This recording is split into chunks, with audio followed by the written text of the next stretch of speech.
नमस्कार, capital TV का खास शो महाराष्ट्र फाइल्स देख रहे हैं आप। मैं हूं आपके साथ पूजा।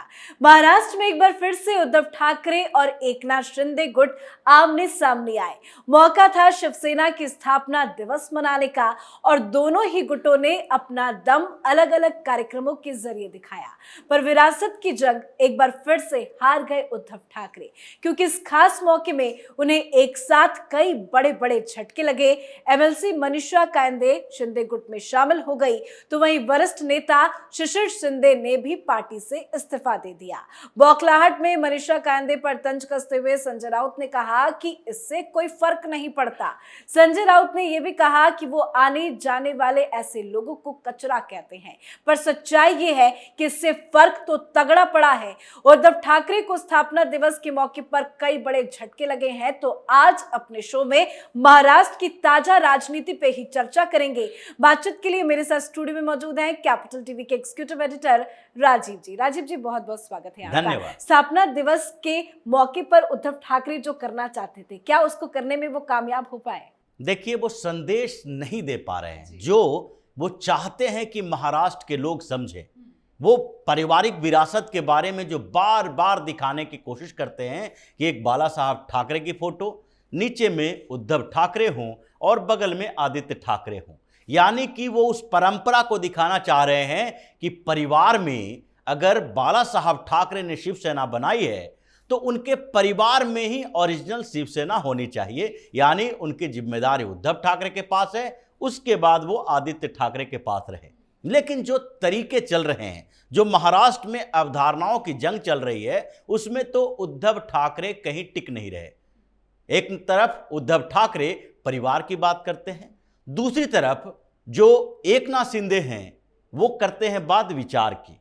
अब विचार और परिवार के बीच जो जंग है उसमें तो विचार की ही जीत होगी, क्योंकि बाला साहब ठाकरे या फिर कोई भी व्यक्ति की बात कर लें, व्यक्ति से ज्यादा उसके विचार को महत्व दी जाती है। अगर गांधी हैं तो गांधी की बात अगर करते हैं तो गांधीवादी विचारधारा की जीत होती है, न कि गांधी के नाम पर सिर्फ व्यक्ति की जीत होती है। या फिर कांग्रेस की बात कांग्रेस पार्टी के लोग करते हैं तो कभी भी ये बात नहीं करते कि ये नेहरू की पार्टी है, इंदिरा गांधी की पार्टी है या नेहरू खानदान की पार्टी है।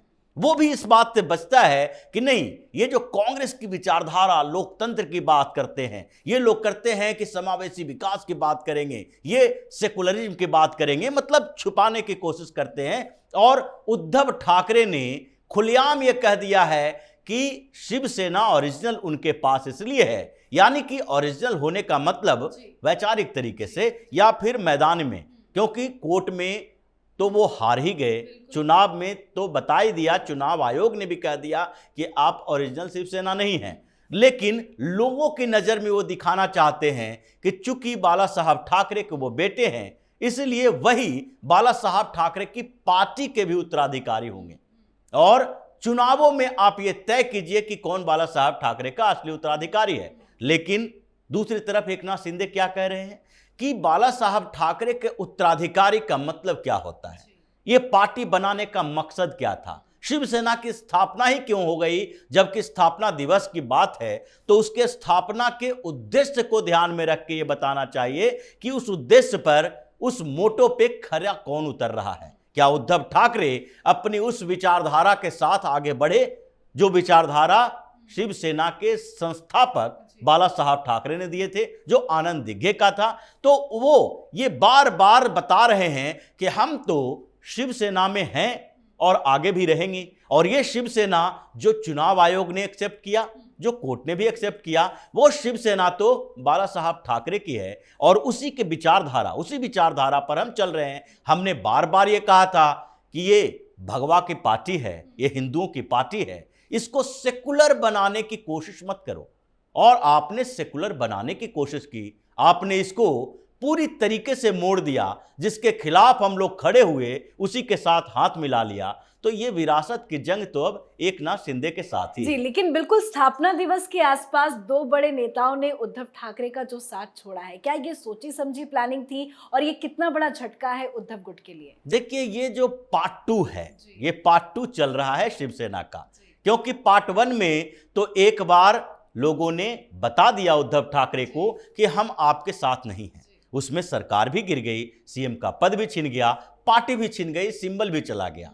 अब बचता यही है कि जो बचे खुचे लोग हैं वो पार्ट 2 में धीरे धीरे करके शिवसेना यूबीटी का साथ छोड़ेंगे। यानी उद्धव ठाकरे के साथ अब पार्ट 2 जो चल रहा है महाराष्ट्र में, उसमें जैसे ही चुनाव की घोषणा होनी होगी तो उससे पहले 3 ही लोग रह जाएंगे उद्धव ठाकरे की पार्टी में। वो एक है संजय राउत, जिनको लगता है कि वो दूसरे को कचरा जो बताते हैं, वो खुद ही शिवसेना के इतने बड़े कचरे रहे हैं जिसको बाहर निकालने के बजाय उद्धव ठाकरे ने अपने साथ रखा, इसलिए शिवसेना का पूरा माहौल दुर्गंध से भर गया और उस दुर्गंध की बदबू से ही ये लोग बाहर जा रहे हैं। ये समझ नहीं पाते हैं कि संजय राउत ऐसा व्यक्ति है जो कि शिवसेना को बर्बाद करने में सबसे बड़ी भूमिका निभाया है। वो जयचंद है शिवसेना का, जो कि शरद पवार के एजेंट की तरह काम करता रहा और कांग्रेस और शरद पवार के साथ सिर्फ इसीलिए अभी अपनी नजदीकियां बनाता है कि अगर शिवसेना जो उद्धव ठाकरे के पास है वो खत्म हो गई तो फिर राज्यसभा कैसे जाएंगे, फिर हमारा राजनीति का क्या होगा। क्योंकि एकनाथ शिंदे तो किसी भी हालत में संजय राउत को अपने साथ नहीं रखेंगे। भारतीय जनता पार्टी में उसके लिए कोई विकल्प नहीं है, क्योंकि संजय राउत का अपना कोई राजनीति में आधार ही नहीं है और जो विचार, जिस आधार पर जो स्ट्रेटजी की बात की जाती थी, वो सारा का सारा एक्सपोज्ड हो चुका है। तो अब आदित्य ठाकरे, उद्धव ठाकरे और संजय राउत, ये 3 ही रह जाएंगे और जितने लोग हैं वो सारे के सारे धीरे धीरे बाहर जाएंगे, जैसा 2 बड़े नेता की लेकिन बात। जो बाहर जा रहे हैं उसको लेकर इतना अभद्र टिप्पणी करना, संजय राउत ने मनशा कायंदे को लेकर बोला कि वो हमारे लिए कचरा की तरह है, इस तरह की टिप्पणी करना क्या शोभा देती है? देखिए, संजय राउत तो खुद ही कचरा है जैसे कि बात होती है, लेकिन वो कचरे की बात जो कर रहा है उस पर उद्धव ठाकरे को इसको चुप कराना चाहिए कि संजय राउत ने जो कचरा बताया है उसी कचरे को ढेरने इन लोगों को औकात बता दी। शिवसेना पूरी अपने पास रख ली, सरकार से निकाल दिया। अब ये महागठबंधन में शरद पवार या फिर राहुल गांधी, सोनिया गांधी के पास जाके पैरों के पास बैठते हैं। उद्धव ठाकरे की औकात इसी स्तर पर हो गई है। तो ये जो कचरे की बात कर रहे हैं वो फ्रस्ट्रेशन दिखाता है कि आपने जिससे अपनी पार्टी में रखा, जिसे एक बड़ा पोर्टफोलियो दिया, जिसे एमएलसी बनाया। एमएलसी और एमएलए के बीच अंतर होता है।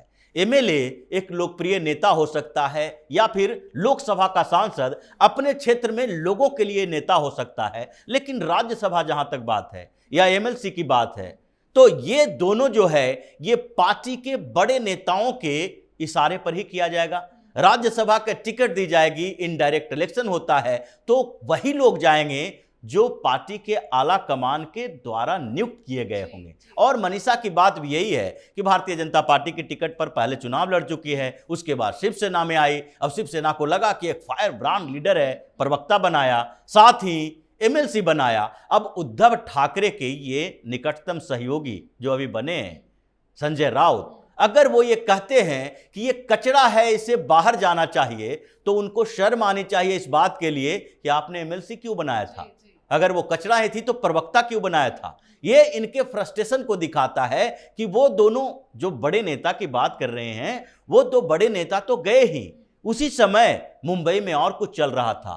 3 पार्षद जो अभी, चूंकि मुंबई महानगर पालिका का चुनाव नहीं हुआ है तो ये लोग पूर्व पार्षद कहे जा रहे हैं, लेकिन 3 काउंसलर ने इसका साथ छोड़ दिया, यूबीटी को छोड़कर शिंदे के साथ चले गए। एक पूर्व विधायक भी उसी समय शिंदे के साथ चले गए। मतलब एक साथ 7-8 लोगों ने इनको छोड़ा है और वो सारे के सारे शिंदे के साथ गए हैं। जबकि कांग्रेस के एक दूसरे बड़े नेता वो भी चले गए भारतीय जनता पार्टी में।